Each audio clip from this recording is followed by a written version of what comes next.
विष्णुमिति शब्दिता। या देवी सर्वभूतेषु विष्णुमिति शब्दिता।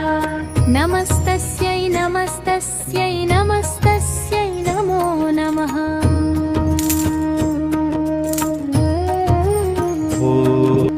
या देवी सर्वभूतेषु चैतन्येत्यभिधीयते। या देवी सर्वभूतेषु चैतन्येत्यभिधीयते। नमस्तस्यै नमस्तस्यै नमस्तस्यै नमो नमः। या देवी सर्वभूतेषु वृत्तिरूपेण संस्थिता।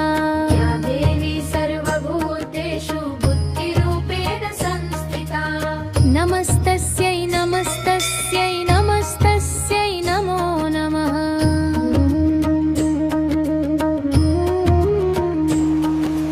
या देवी सर्वभूतेषु निद्रारूपेण संस्थिता। या देवी सर्वभूतेषु निद्रारूपेण संस्थिता। नमस्तस्यै नमस्तस्यै नमस्तस्यै नमो नमः। या देवी सर्वभूतेषु क्षुधारूपेण संस्थिता। या देवी सर्वभूतेषु क्षुधारूपेण संस्थिता। नमस्तस्यै नमस्तस्यै नमस्तस्यै नमो नमः।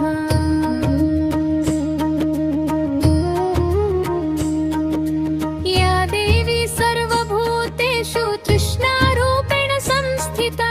या देवी सर्वभूतेषु तृष्णारूपेण संस्थिता। नमस्तस्यै नमस्तस्यै नमस्तस्यै नमो नमः। या देवी सर्वभूतेषु तृष्णारूपेण संस्थिता। या देवी सर्वभूतेषु तृष्णारूपेण संस्थिता। नमस्तस्यै